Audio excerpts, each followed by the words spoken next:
Okay, everybody, welcome back to the Dana Buckler Show. My name is Dana, and I am joined, as always, by my co-host, Mr. Jason Waters. Jason, how are you today? I'm doing great, man. Thank you. Hey, man, welcome back. It's been a little while. Yeah, we just took April off. Yeah, sometimes life just kind of jumps in the way, and you gotta pivot. Yeah, there was definitely a few things going on, but we're back. Yes, we're here, and this is. You can see the title. Listeners can see the title of the episode. This is episode 1 of a 9-part miniseries where we will be breaking down the films of one Mr. Quentin Tarantino. Hopefully one of 10. Yeah. If you can go ahead and just knock that last one out. I'll just, interest of full disclosure for everybody. Like, we did an episode, the last episode that's on the main feed here is, the films of James Cameron, where we spent an hour and a half talking about the 8 movies that James Cameron did, and we ranked them. And we attempted to do a similar episode on Quentin Tarantino. Let's just jump into his movies. I'm sure we can get that done in So if you listen to it, and I've got that recording, like if you listen to it, it's like we spend 15, 20 minutes talking about Reservoir Dogs and then an hour talking about Pulp Fiction. And I'm just like, I think we need to go... Each episode needs to cover a movie. I think if we had continued on, that one episode would have been like 7 hours. It would have, yeah. Because easily. We really got into Pulp Fiction. And Reservoir Dogs. So I think we're 2 hours into the entire thing. So this is going to be a good one. No prediction on how long these episodes are going to be, but we are going to do 9, maybe 10. Well, there will eventually be a 10th episode. 10th, yep. I believe, from what I understand, his new movie begins filming, and I don't want to date this if you're listening to this a year later. We are in the spring of 2023, and he's supposed to go into production fall of this year. Only thing I know is that the movie is supposed to be set in 1970s Los Angeles or New York. So we're back to LA again. Yep. Which, again, that will be a theme with the first 3 movies. Where do you begin on Quentin Tarantino? I think you begin with really what drives people to become directors. And I think that's to me, that is what defines him, is you get someone who's not a film school, just, I don't even know what you call it, a film school graduate that becomes an understudy that 10 years later starts their first movie. This is someone who basically their film school career is watching movies. He got an education from the cinema. From the cinema. He got an education working at a video store. Yeah. Video archives. Yeah. He now does a podcast with Roger Avery, and which I listen to every week. I think it's fantastic. But he got his education. He actually, now it was probably minimum wage, but he actually got paid to study movies. Which, anyone who's ever, like, I think you worked at a movie store. Yeah. I worked at a local one here in town, and it's a great primer for what you like versus what you don't like versus what's popular versus what you can make popular. And by the way, for a lot of our listeners out there, it's an experience that they'll never actually get to duplicate because I've said this numerous times on the podcast, so I'll do this very quickly. But, growing up in Canada, every Saturday, my parents would do the weekly grocery shopping. And the reason I wanted to go with them is there was a mom and pop's video store called Funky Fred's Videos. Okay. And when they would drop me off, it would take them about 45 minutes to do the grocery shopping. And I would just go into Funky Fred's. And it was a big mom and pop store. Yeah. And I would spend that 45 minutes just looking at VHS box covers. Yeah. And they were broken into horror, action, comedy, new releases. And I would literally just have these mental notes of someday I'm going to watch this. Someday I'm going to watch this. It's how I got my introduction to Canon films, because the movie posters for every Canon films always had these guys with these oversized guns. Like, I've got to see David Carradine in POW. Well, that was the greatest thing about the VHS rentals back in the day, and even DVDs, is I would say, I don't even know, half of what you selected was based on the artwork on there. And if it didn't look good, you didn't pick it up and try to read what was about, what the movie was about. And this was back in the day when they would actually have artists painting, they would paint. Yeah. Look at the cover of the first 4 Police Academy movies. They're painted. Everything was it was an actual work of art. It was to draw the eye in and make you go, wow, I want to rent this movie. But there are so many movies from that era that like are ingrained in my memory that that like we could do our own version of Video Archives and start recommending obscure movies from the 1980s. Yeah, you know, like here, you know, I think Quentin and Rogers, they go back to the 70s. I think they're, you know, 10, 12, 13 years older than us, respectively. But we could do the same thing. We had that same experience. And then when I worked at a video store in the 90s, I think I've told you this story. It was like the guy who owned this video store. This was just a business he had that he needed it to lose money. He owned several businesses under one LLC, and this one didn't make any money. He didn't give a shit. He didn't care. Yeah, the guy that I worked for, Dave's Video here in town, he cut hair during the day and had a movie, like a VHS rental place that I ran on Fridays, Saturdays, and Sundays. And for the majority of the time, 80% of the time, it was me in the store just watching movies. Exactly. Because I wasn't allowed to leave. There was nothing else I could do. It was in a gas station, so it was like either go next door and get the gas station taquitos or watch movies, and that's what I did. Let me tell you something. You just invoked a memory. So we did have gas station video stores in Canada as well. Like this is like this is the 1980s, right? This is 86, 87, 88. Like there was a little convenience store called Bailey's where I used to live. You know, it was like a half mile down the road in Canada, and it was a much closer drive than Funky Fred. So sometimes my dad would be like, let's go rent a movie. And he just had like a small wall of movies. And it was usually like one copy of the latest movies. But just to put you, just to paint the picture here, okay? Just to tell you how things have changed. If you looked at this wall of movies, it went up about 8 feet. And at the very top of that row were adult movies just out there in the open. Okay. Oh, you gotta love that. And the way I had it set up is like, you know, I was a little kid. I couldn't see up there. I couldn't see what was going on. That's brilliant. But every once in a while, like I'd be looking at a movie, I want to rent Top Gun. And then there'd be this dirty old man next to me and he's reaching up to the top and pulling down copies. And I'm like, what's that? So how things have changed. Oh, and I used to love because people would kind of walk in and they'd look at, you know, they'd have their hands in their pockets and they'd be strolling down the aisles like thriller, comedy, family, and they get all the way to the back and they kind of like pivot and come back. They're like, so no adult films, huh? I'm like, no, sir. No back room. So, but Funky Fred's didn't have a back room. They had a binder, like a big binder, and what he had, he had all the adult videos. He had like the boxes flattened in laminated sleeves, and so you would have to ask for the binder. And usually it was like a teenager working there. Excuse me, may I see the binder? And you would go through it, and you would flip through, and that's how you would make your selection. God, how things have changed. This is Funky Fred's Females Part 2. There was no internet back then, everybody. This is how it was done. Yep. So that's how Quentin gets his education. And, you know, the guy becomes like an encyclopedia of not just contemporary hits. Like he was more focused on, like, I would say, like the off brands, off-label movies. Yeah. You know, the spaghetti westerns, the crime thrillers, the Howard Hawks films. Yeah. Like just what he absorbed, I kind of feel like he watched those movies and just kind of went, all right, this one scene, I got this. I can see where this can go from here. Yeah. And it's brilliant to see where he took what was and made what became. And him and his coworkers were known. They became like local celebrities in that part of Los Angeles, you know, where, you know, you would go there and you would ask them, hey, what you recommended this movie. I liked it. Yeah. Based on this movie, what would you recommend? And they'd have like 10 titles. We try this, try this, try this. Yeah. So again, you're not going to make a lot of money as a clerk at a video store. No. Okay, you're not. See Randall in Clerks. Yes. But you know, during the 80s, you have Tarantino, he's an aspiring filmmaker and he wants, what do you got to do? You got to write a script. So he writes True Romance, he writes Natural Born Killers, he's shopping those around.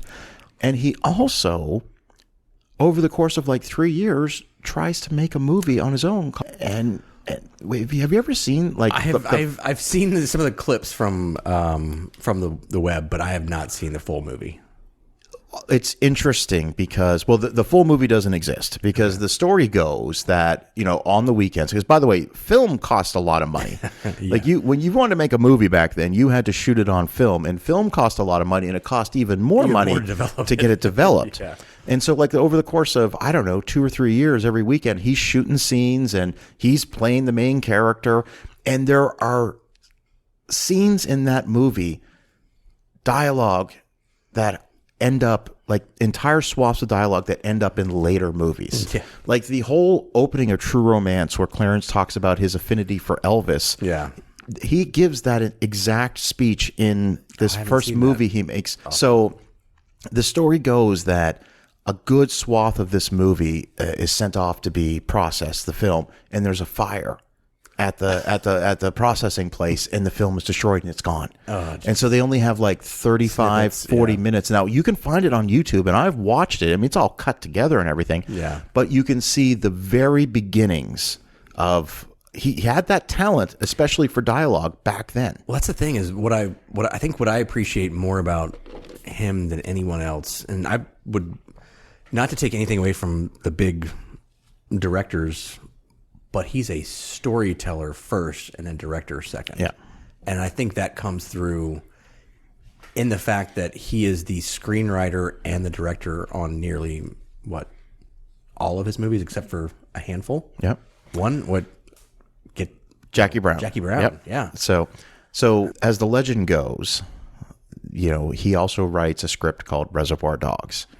And he sells, I think it's, and people are going to be screaming right now. He sells, I think it's Natural Born Killers or True Romance. He sells one of those scripts for like $30,000. And he wants to use that $30,000 to make Reservoir Dogs. Yeah. And eventually, this script gets in the hands of a gentleman by the name of Lawrence Bender. And Lawrence Bender looks at this and says, listen. Hang on. Give me a month.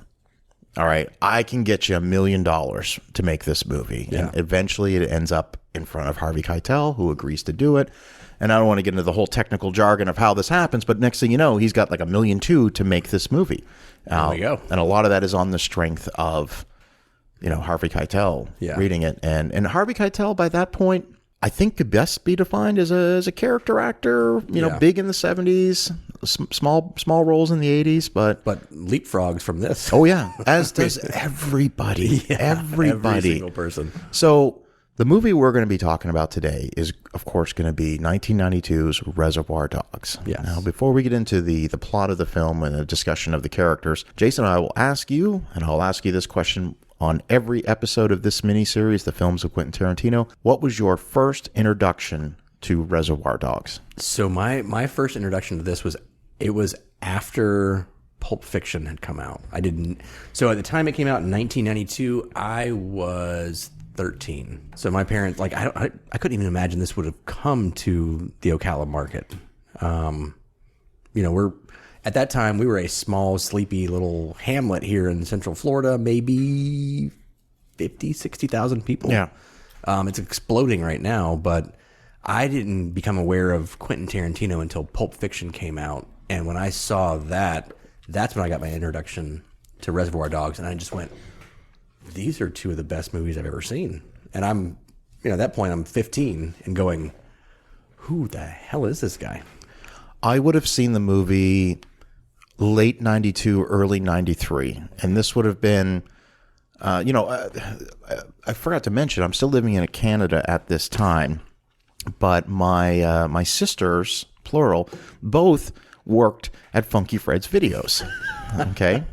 The Funky Fred's family. Yeah, I'm telling you, I got to look up Fred. I don't even know the guy's still alive. Or, that was literally 32 years ago, 31 years ago. But, one of the benefits of having sisters that worked at this video store was they could get a free movie. Yeah. And even though my parents were kind of, not my dad, but my mom was very like, you can't watch this. My sister Lisa, in particular, would get me anything I wanted. Yeah. Like, hey, I really want to watch Aliens. Okay, I'll bring it home for you. And I would just call, this is back in the day, I would call the Funky Fred's Video. Can I speak to Lisa, please? Hey, Lisa, do you think you could get me a movie tonight? And she could always take a movie home. Yeah. And I for the life of me, would love to tell you how I heard of this film. Yeah. I think it was just a case of, we just got this movie in. Reservoir Dogs. Didn't know anything about it. She brought it home. I watched it.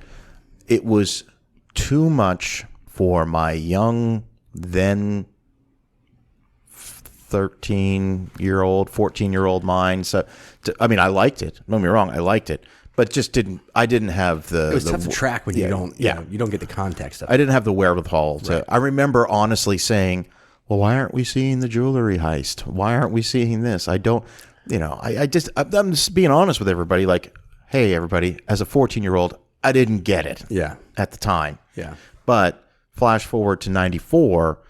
I see Pulp Fiction in the theater and don't actually really have the correlation that it's the same guy and everything. But then I was like, I could almost tell watching Pulp Fiction, like, this is the guy that made Reservoir Dogs. Yeah. Well, it will go like that for every single movie. Well, I would say maybe with the exception of one or two, you watch a Quentin Tarantino movie and you know it's a Quentin Tarantino. 100%. Yep. And we're going to touch on that here in a little bit because there are directors' hallmarks that there are certain directors you just know who you're watching. So let's talk about the basic plot of Reservoir Dogs. Okay. All right. So the movie is essentially about a group of criminals who are going to be robbing a jewelry store, a jewelry exchange. There's a shipment of polished diamonds from Israel coming in, and this, what's kind of unique about this group is they're all put together by like the main figure, the Godfather, if you will, Joe. Joe knows each one of these criminals individually. They don't know each other. They all use aliases. They're not going to talk about anything in their personal lives. The movie starts with them having breakfast before the robbery. Then we flash forward. Jump straight into the action. Past the robbery, then the movie, and again, one of the first true representations of a nonlinear story. All right, spoilers for Reservoir Dogs, spoilers for every Quentin Tarantino film in this miniseries. So if you haven't seen Reservoir Dogs, I implore you to stop listening now because we'll have major spoilers throughout the discussion. Okay. All right, you've been warned in 3, 2, 1. So one of the overarching plot devices of this film is that they feel like the people that have survived the heist, the jewelry store that's gone wrong, they feel like they've been set up. They feel like there's a mole inside their group. They think there's a cop. And, eventually you find out there is a cop in their group and all hell breaks loose. I guess that's not much of a spoiler, except when you find out who it is. And we're going to get into our character breakdown. And so we will have that discussion. Well, I think that's one of the things that this kind of introduces us to is the jarring effect. Is that you get this, the movie opens with Quentin Tarantino talking. Yep. And talking about Madonna's Like a Virgin. Like a Virgin the music. Metaphor for what that song's really about. And then it evolves into this coffee shop conversation against, among these guys who are about to commit this giant heist. And you kind of get this, feeling like, okay, I'm sort of settling in. This is it's almost going to be funny. It really is. Watch the first 7-8 minutes of this movie where they're having this banter about what is Madonna's Like a Virgin really about. And I love just the line when you have Eddie Bunker who plays Mr. Blue and he goes, I'm not really into that. When she got into all that True Blue stuff, I tuned out. But so it goes through that, and we'll dig into more of that later. But then all of a sudden you get to Tim Roth just dying.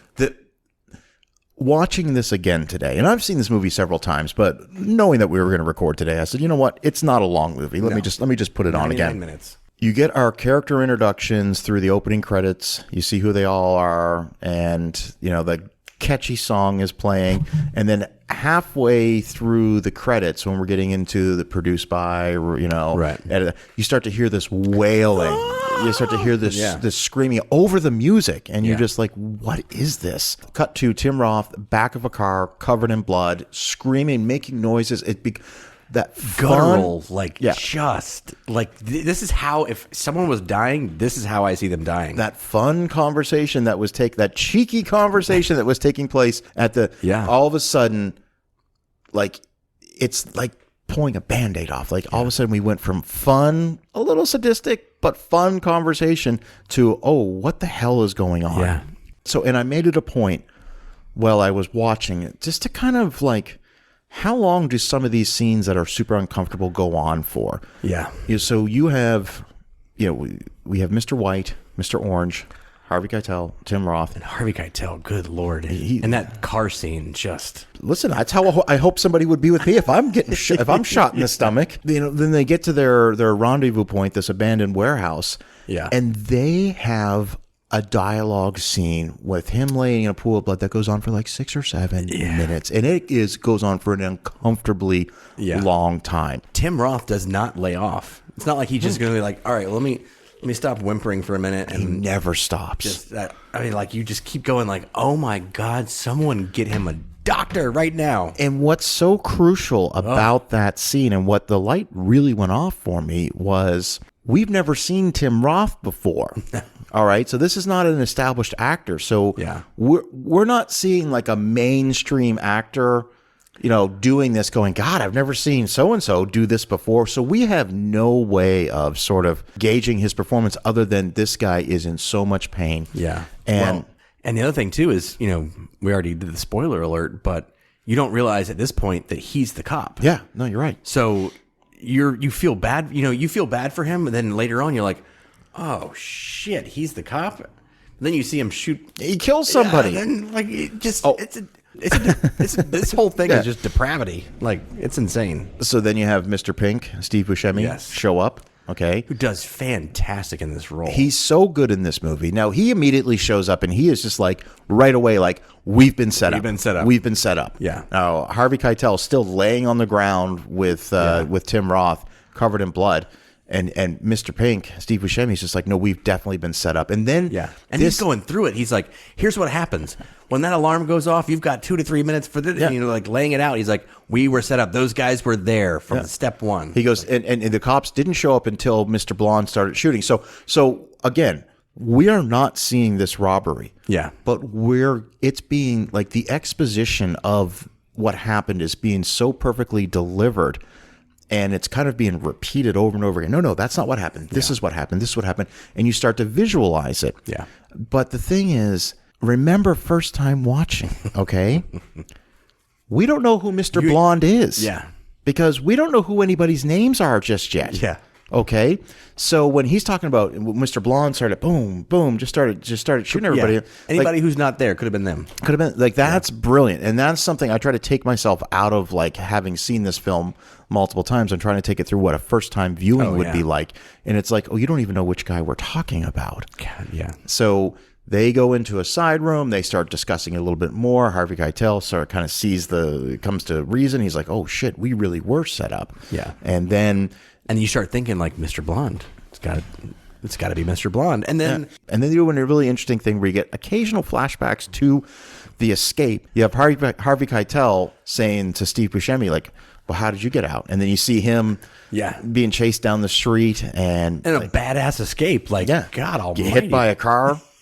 All right. And then shooting cops is like, there is a certain undertone to this movie, to these characters, where they talk about, what, did you kill anybody? Just a few cops. Like, they're so cavalier with, they'll get in arguments about Madonna songs, but when it comes to killing, they're like, I just killed a couple cops. Just a couple cops, no big deal. And then you see it later on in the movie, you're like, fucking A. Shit. So they're back and forth. We've been set up.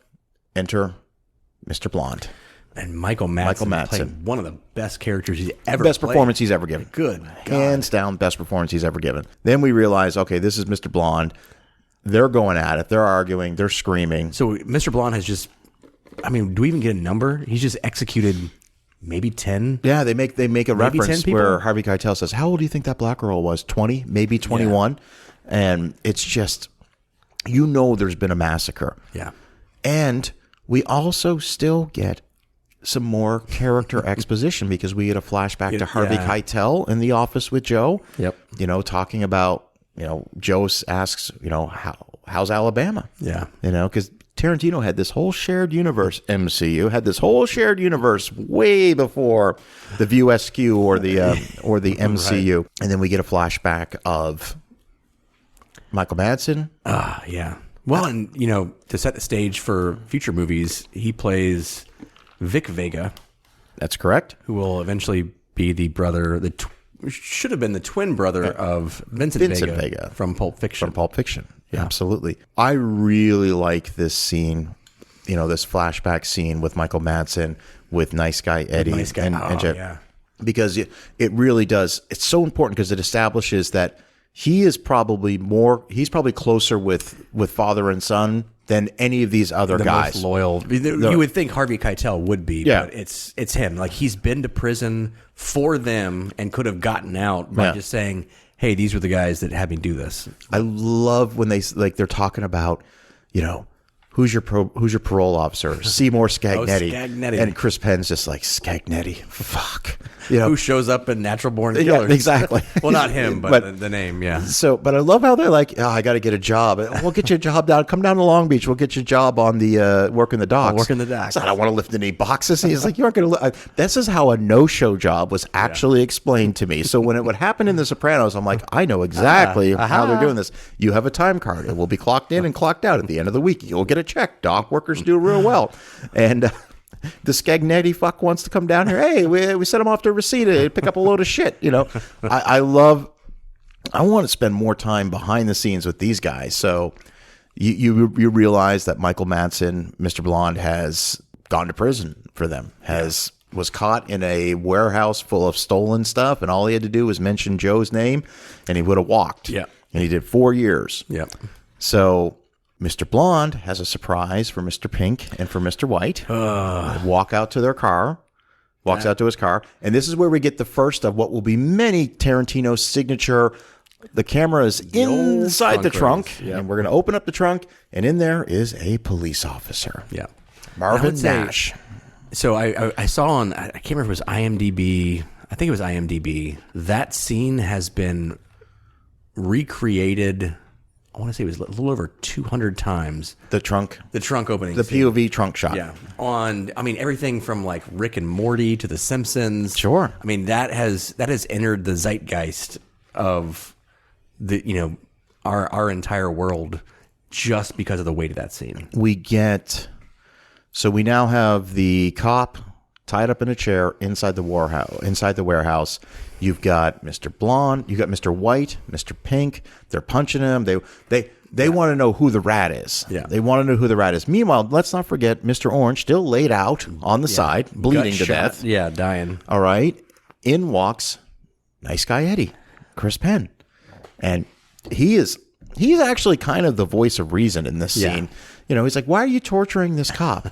He's already seen us. You beat this man enough, he'll tell you who started the Chicago fire. Doesn't make it fucking so. And Chris Penn does. He's so good. Rest in peace, man. God, he's so good in this. He's so good in fucking True Romance.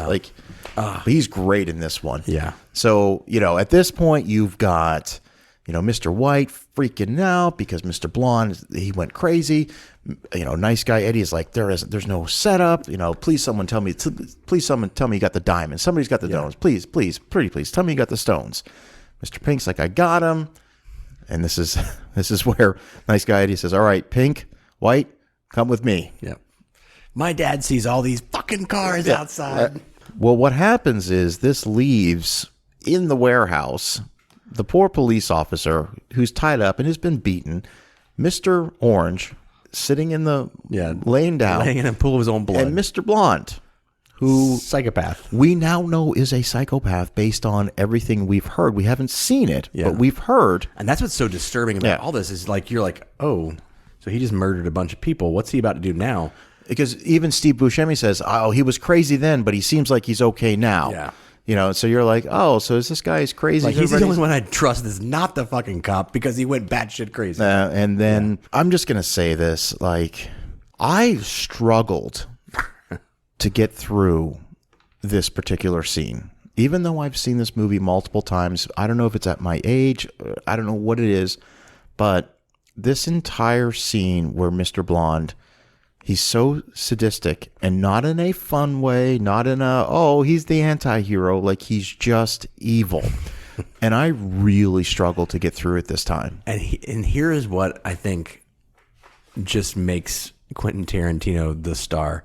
They don't show it. They don't show it. No. So for those who haven't seen it, Michael Madsen cuts off the cop's ear. Yeah. While dancing to Steelers Wheels. Yeah, but he also Stuck in the middle with you. He also does say to him, I don't give a shit what you know or don't know. I'm just going to torture you. I'm going to torture you because I like it. Because I like it. Yeah. You can say what you want. I've heard it all before. And then he puts a piece of duct tape over his mouth, and But just that. then we get a now classic Tarantino long single take. He has cut off the police officer's ear. But wait, let's talk about this first. So, Michael Madsen starts. We've got was it K Billy Super Sounds of the new of the 70s weekend. So Michael Madsen, during and after cutting off his ear, is dancing to "Stuck in the Middle with You," which for our next episode, when you get John Travolta dancing as his brother, you're looking at it going, "Well, hot damn, these guys." They really enjoy they like to dance. Really enjoy a good dance. I was a couple things about this particular scene. So I read a lot of books on movie history, a lot of books, and I really focus on 70s, 80s, and 90s. And I just finished a book. It was sort of two stories at the same time. It was the rise of Sundance and the rise of Miramax. Oh, nice. And the person that was running Miramax, that's now going to rot in prison, Rightfully so. He bought, the way this would work, like you'd show a movie at Sundance, and then these distributors would come in and they buy the movie. And when they bought the movie, it was theirs. Yeah. They could do whatever they want. In fact, Miramax was infamous / notorious for buying a movie at Sundance and then completely re-editing the movie and bringing the actors back and shooting other scenes, and either the director of the movie was on board or they weren't. Fuck off, yeah. And when they were doing test screenings for Reservoir Dogs, there was a particular test screening in New York City where both, I have to use their names, Harvey and Bob's wives were at that test screening. And Tarantino was at the test screening, and the infamous ear scene comes out, and both wives get up and leave in horror. Oh, yeah. And, Harvey, fuck it, I have to say his name, everybody. Yeah. So Harvey sits Tarantino down and says, the movie's great, the movie's wonderful. You got to cut that ear scene out. You're going to lose half the audience. So this is Harvey's words, not mine. All the women are going to run out of the theater when that happens. Tarantino was just like, no, that scene is going to stay. It's 100% going to stay. And apparently, like to this day, he was the only one that had the ability to stand up to Harvey. And I guess if the legend is true, Harvey said, well, fine, the scene stays. And just make sure you let everyone know that it was Miramax that let you keep that scene in there. So it also sounds like him. Yeah. So that I thought that was really interesting. And then you recommended a documentary that's on Tubi right now, which covered like the first eight films. And there's a interview with Michael Madsen where he needed to hear the actual song. For those who don't know, like the inner workings of movies, like if you ever see like concert scenes in a movie or nightclub scenes or anything, there's never actually any music playing. That people are just miming. All right. So he needed to actually hear the song playing. So they actually had it playing in the background. So he was actually dancing to the rhythm of the song. Which makes it even more terrifying because you're like, dear God, when you're watching it for the first time, you're like, what is he about to do with that straight razor? I know, and he pulls it out of his cowboy boot. He pulls it out, and he's just dancing around. You're like, no, but this great scene, like, and I never got it before, but he pulls out the razor, and he opens it up right by his face and says, "Do you ever listen to K. Billy's Super Sounds of the '70s?" It just holds on that shot for a second with his face and the razor right next to it. I was like, "That's brilliant." Yeah. So he goes out of the warehouse. Yeah, that's one long single take, goes to his car, gets a can of gasoline, walks back in. And you're terrified because you're terrified what he's going to get, and then you see it and you're like, oh no. And he's capable of doing it. He just cut this guy's ear off. Yeah. He's capable of doing it. Yeah. And he just starts splashing. And then I think the part that hit me the most was after he covers him in gas, he then rips off the duct tape so the cop can beg for his life. And I mean, at that point, I almost hit the fast forward button, even though he doesn't light him on fire. Yeah. Because surprise, when he's about to light him on fire, out of nowhere, he gets blown away by Mr. Orange. Yeah. Laying down, empties a clip into him, and surprise, he is a cop. Well, and then also surprise, the cop who's been tortured knows that he's a cop. He knew. So and you're like, oh my God, you got your ear cut off. Why didn't you be like, hey, that bro's a cop. That's the guy. That to me, that's one of the biggest reveals of this movie is this poor patrol officer knew he was a cop and endured all of this and never gave him up. And I think maybe that's one of the other tenets of a Quentin Tarantino film is never assume anything. Yeah. Never assume that you know what's happening, because at any point he can pull the rug out from under you and you just go, oh, you thought that he didn't know that? Yeah, no, he did. Oh, it's brilliant. Yeah. So then we get flashback to Mr. Orange, Tim Roth, and we learn all about his quest to be. He's an undercover cop, and he's been working a long time to get into Joe's circle, and he finally is. And he's given indoctrination to become an undercover is just Yeah. He's like, did you tell him the commode story?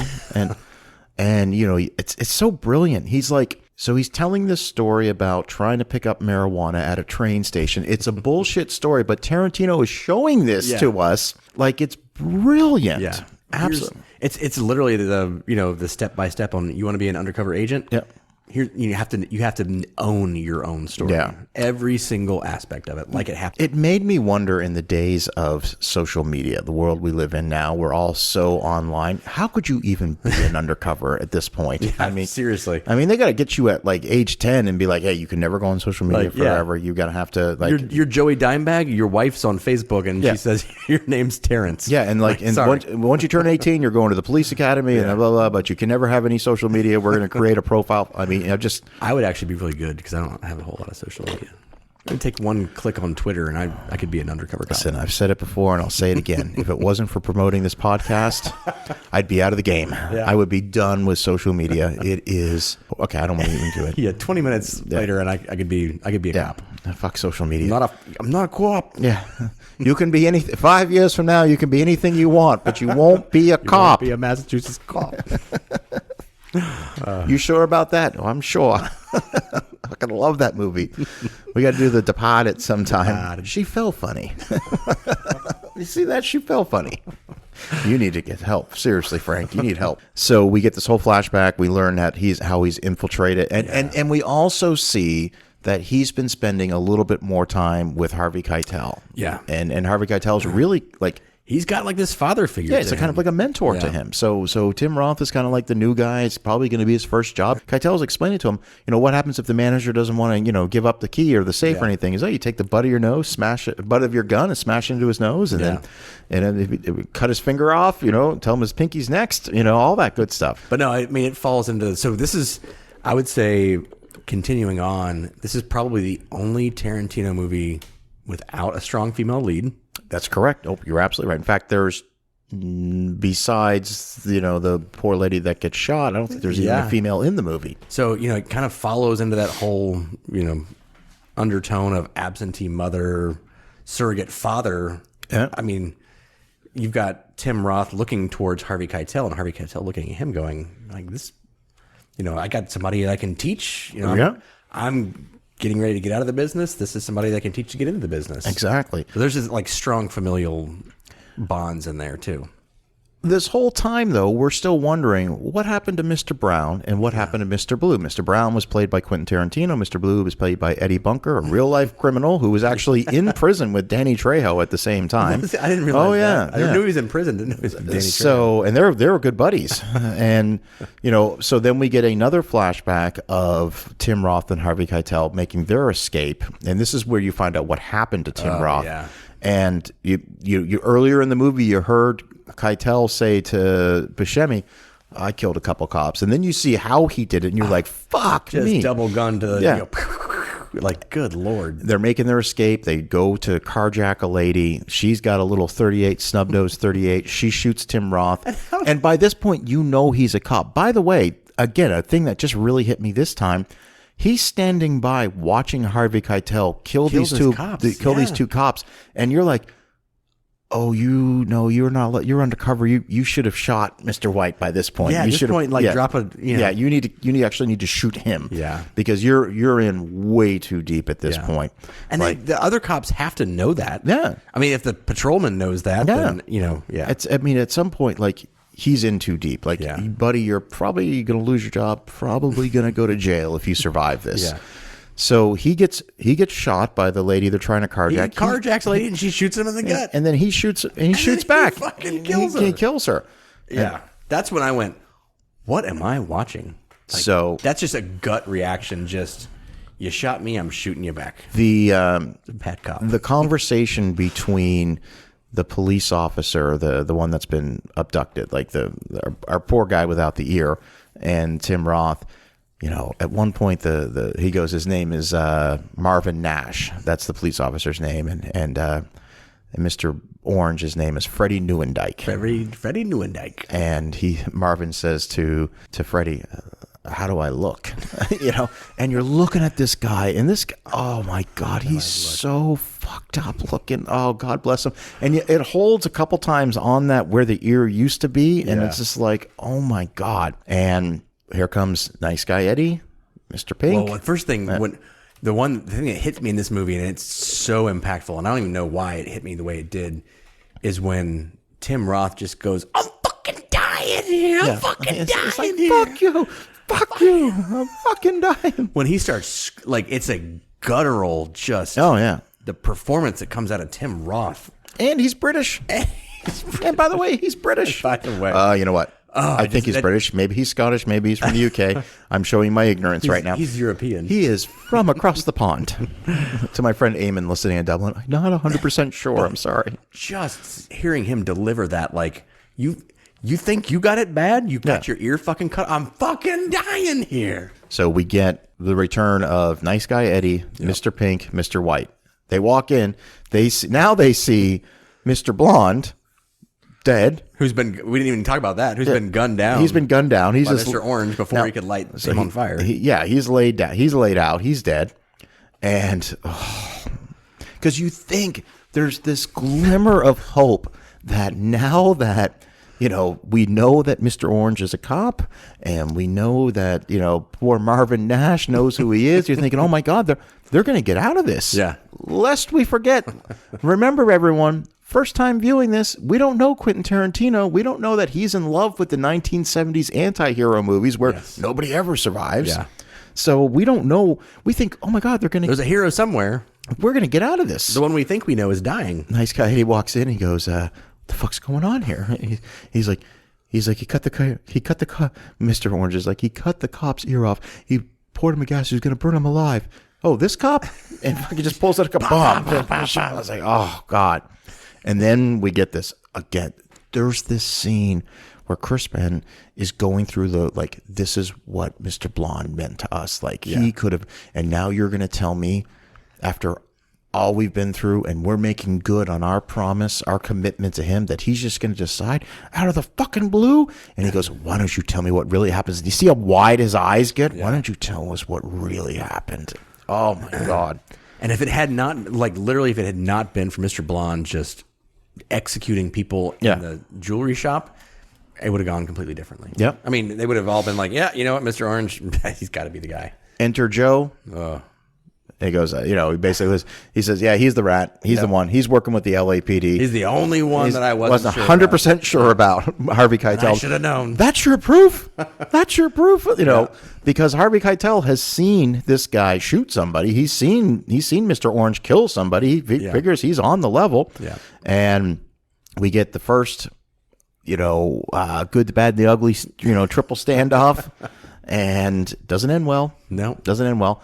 This is the part now. Mr. Pink runs out after everybody. I gotta think that Mr. Pink got it. I'm telling you. I know. I've listened to it with my earbuds, and you can hear the background. Yeah, you can hear shots going off. You can hear it. But I gotta think he got away. Then you have, Harvey Keitel. He's still alive. He crawls up. He basically wants to tell Mr. Orange it's going to be okay. It's going to be okay. And this is where he fucks up. Mr. Orange just absolutely fucks up. He goes, Larry. I'm a cop. And for those who haven't seen the movie, That's the thing. We'll end it there. He doesn't have to say anything. Doesn't have to say anything. If he had kept his fucking You're mouth about to shut- get out of this, buddy. Yeah. You're about. In fact, Larry, you might actually get a reduced sentence because you saved a cop's life. Yeah. You know. So I mean that begs the question. Like, That's what happened at the end of Ambulance. no, sir, we're not going there. I'm like, how are they going to get out of this? Like, they're clearly never going to get out of this. That's he saved the cop's life, so he's Almighty. I stand by. That was a good movie. Anyway, We're going to digress, but what I love about that is it just that need to confess. That's also in some of his movies. Yeah. That he just maybe he doesn't know that he's gonna shoot him in the head as soon as he says he's a cop, but he needs to get it out there. Like, hey, if you're gonna die for me, know that this is me. This is who I am. doesn't end well for Tim Roth. No, or Harvey Keitel. I mean, the assumption is you hear the gunshots, but you never actually see either one of them really. I'm just trying to. We have to set the stage here, and again, I'm paraphrasing something that Tarantino said on the Joe Rogan podcast. Again, one of the few times I've actually listened to the Joe Rogan podcast. Depends on who the guest is, if I'm being honest. Right. If it's Tarantino, I'm going to watch. I'm going to listen. He just talks about how the 70s were just anti-hero films. It's like you look at a movie like Dog Day Afternoon. Even Serpico, Joe. Apocalypse Now. Yeah. I mean, The Deer Hunter. These movies don't have happy endings. Right. It wasn't about making a happy ending. It was about telling a story. The 80s brought back the happy ending. Everybody had a happy ending. Yeah. Formulaic. Yeah. There's a few exceptions. Platoon doesn't have a happy ending. Rain Man doesn't really end on a happy note. In the 80s, your anti-heroes, and again, this is I can't take credit for this. This is something Tarantino said, that in the 80s your anti-heroes were a little bit more charming, and they always had a redemption towards the end of the movie. Right. And they learned their lesson. They had their Han Solo moment and came back, and you're all clear, kid. Now let's blow this place and get out of here. So one of the things that I think Tarantino did smartly with Reservoir Dogs in 1992 was bring back the anti-hero and bring back this is not going to end well for all parties involved. No. And I mean, literally, I think what he did was take that 80s formulaic mentality of there is a hero and he's going to save the day, and with this kind of non-linear storytelling, just turn it on its head from the onset. Yeah. Like, when you see Tim Roth dying in the backseat of that car, you don't at that point realize that he's the cop, but you realize this is not going to go well. Yeah. Like, right into the movie, you start to think like, what did I just sign up for? And it unnerves you from the onset rather than, let me just go ahead and watch this the entire way, hoping there's going to be a good resolution. This sets you jarring from the beginning. It does. And it kind of starts like, oh my God, every subsequent Quentin Tarantino film, you have no idea how this is going to end. Yeah. And I don't want to jump forward to episode 9, but let me just say, when we were getting into the third act of Once Upon a Time in Hollywood in the theater, I was like, I think I want to go. I know how this story ends in real life. I don't want to be here for this. Do this. Before we wrap things up, I know we want to talk about the numbers. We're going to talk about the numbers for each one of these. But before we do that, I think it bears a quick discussion on, we said it earlier in the episode. There are certain directors where once you've seen one of their movies, you recognize their style moving forward. Oh yeah, James Cameron, Christopher Nolan, Spielberg, Paul Thomas Anderson. Yeah, but I think Quentin Tarantino is probably the most recognizable director in the sense of within the first 3 minutes of any Quentin Tarantino film, you're seeing a Quentin Tarantino film. Yeah. Now, why is that? Well, I think first of all, it's definitely the opening credits. No, absolutely. Well said. You can't get past that. Yeah, well said. These are the things that I wrote down. All right. So obviously, first and foremost, with a Quentin Tarantino movie, it's going to be the dialogue.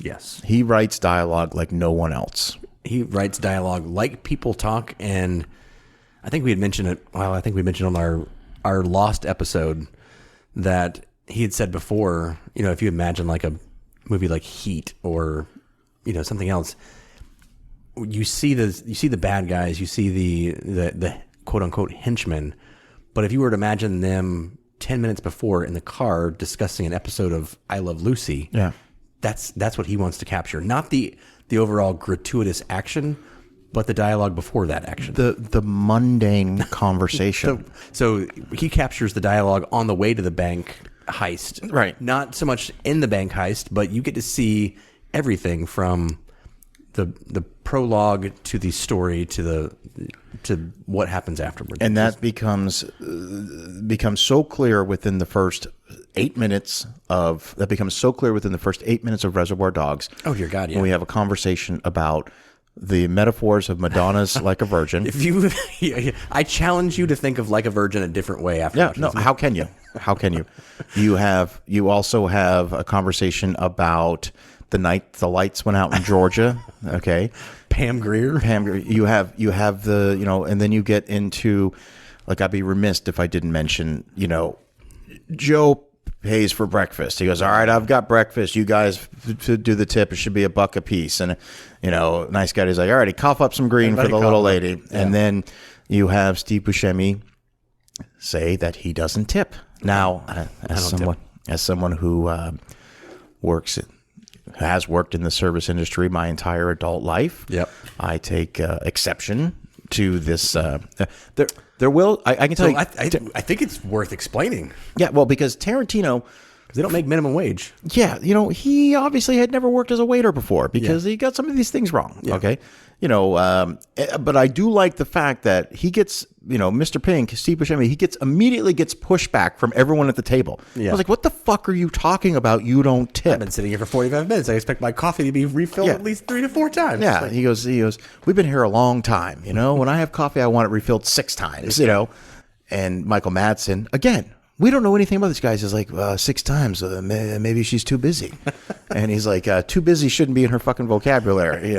And then Mr. White, again, Harvey Keitel, he goes, you have no idea what you're talking about. Waitressing is the #1 job for female non-college graduates. Yeah. The one job that any woman can get and make a living is because of their tips.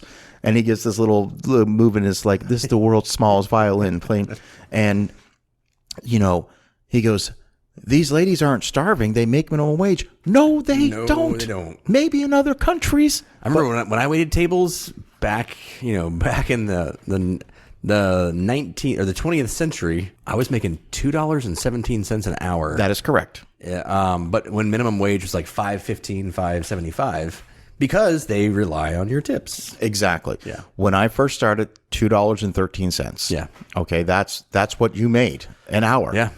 And your credit card tips were taxed. Yep. You were supposed to claim your cash. Everybody's always supposed to claim those cash tips. All right, so there's a quick breakdown on how it used to work versus how it is now. Yeah. So in the 90s and in the early 2000s, it was probably realistically a 50-50 split whether people would pay cash or credit. Yeah. Now, your credit card tips, you had to enter them in order to receive them, and those were taxed. Yeah. Okay?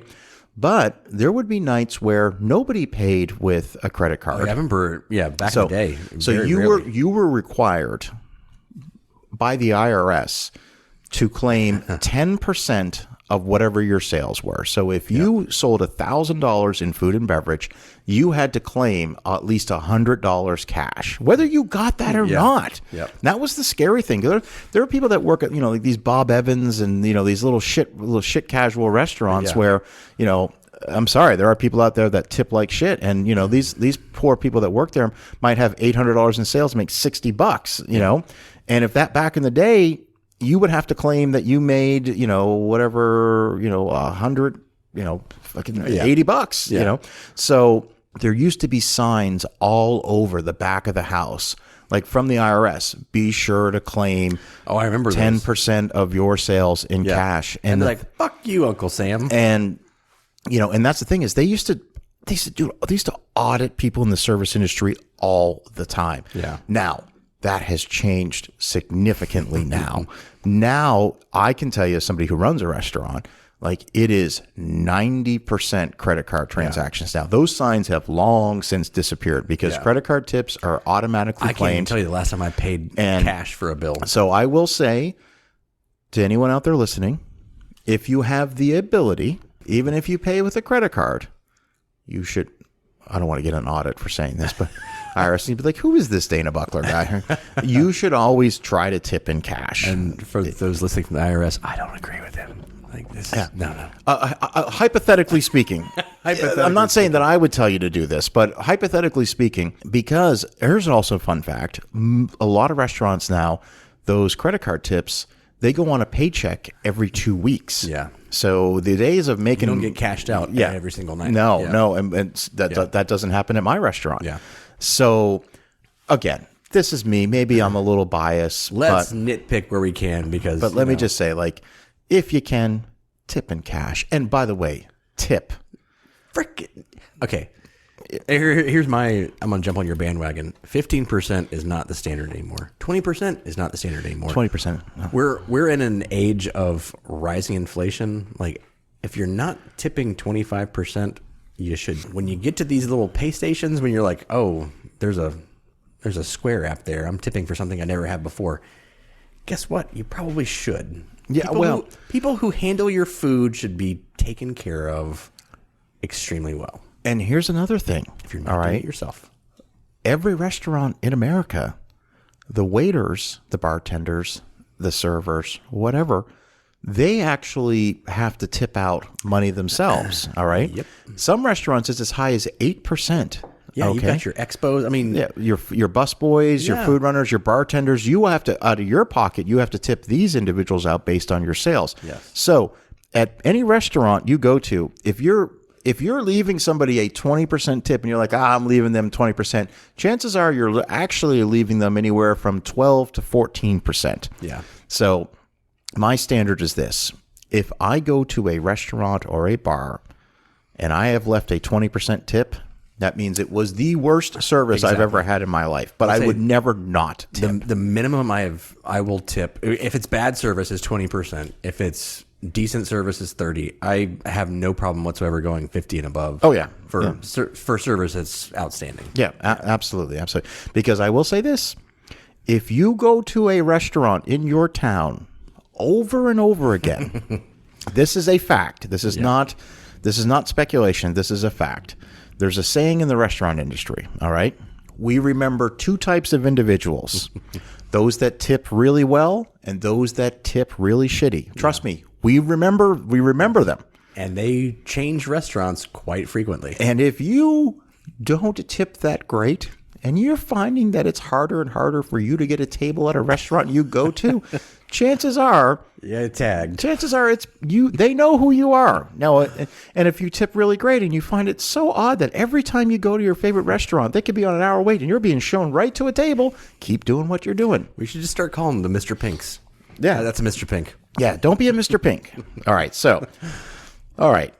that was a long. That was a good digress. That was a PSA. Yeah, but that was important. I need people to know this, okay? And you'll never change my mind on tipping in America. Now, how it is in other countries, hey, I respect customs. Yep. Wherever I go. Yep. All right, but in America, that's the standard. If you want to play ball, play ball. There you go. All right.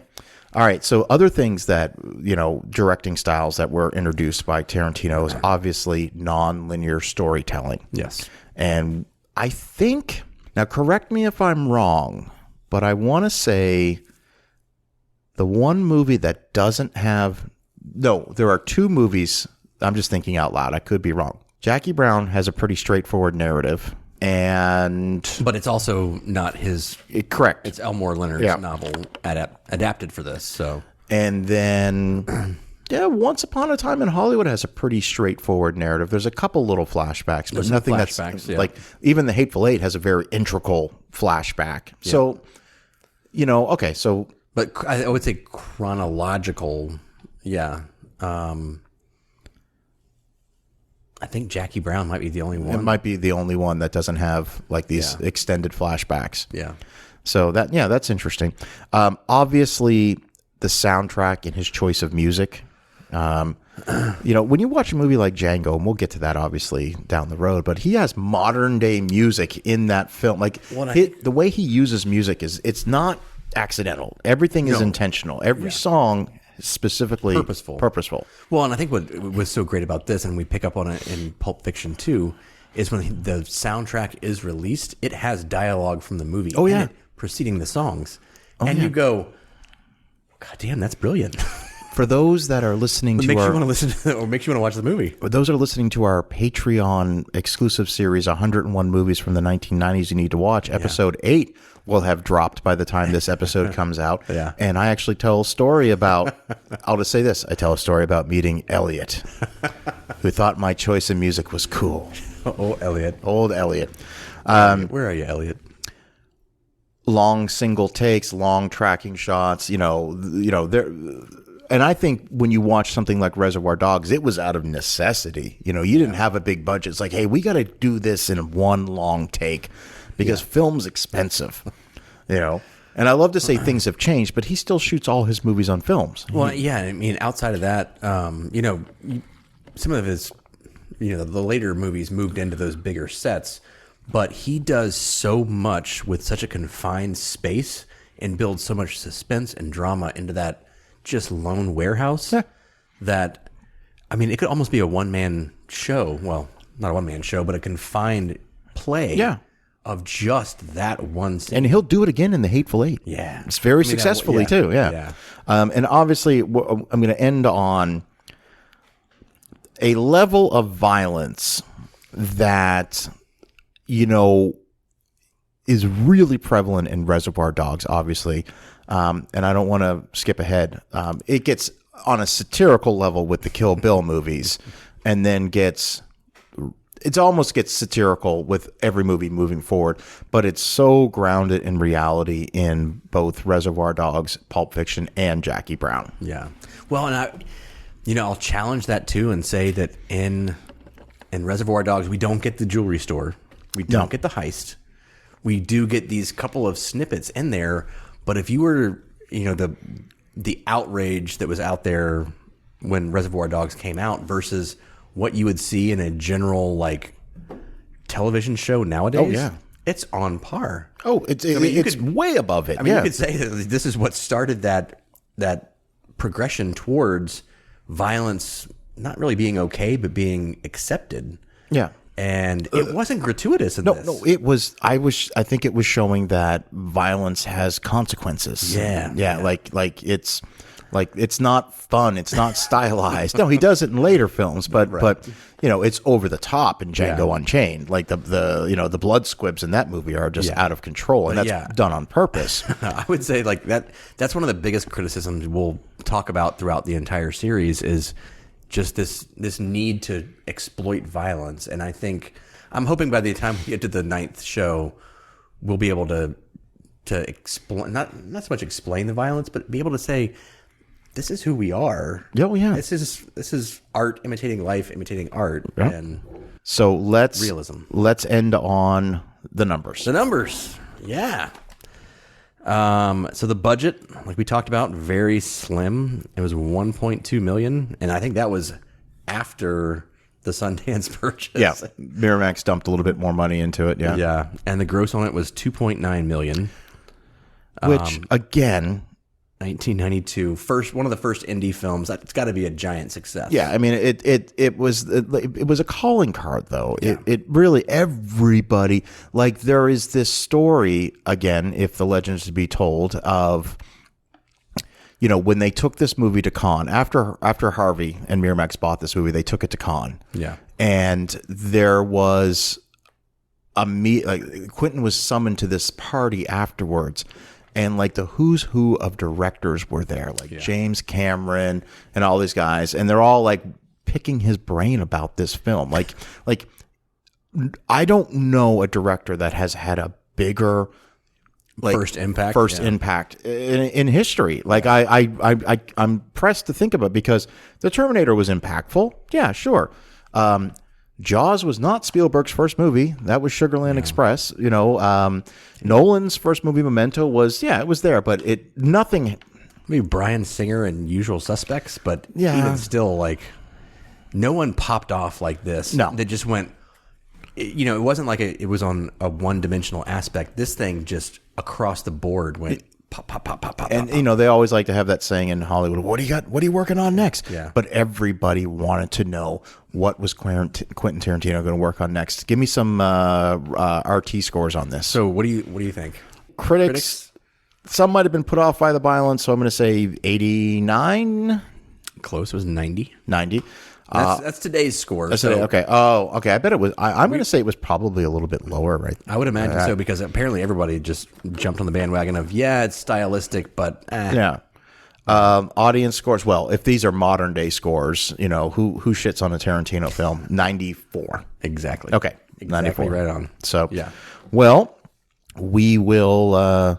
In the next episode, we'll find out exactly what he did do with his next project. Sophomore entry. And I can tell you that I have reached out to a certain gentleman who played a major role in the movie for some behind the scenes feedback. So I'm hoping.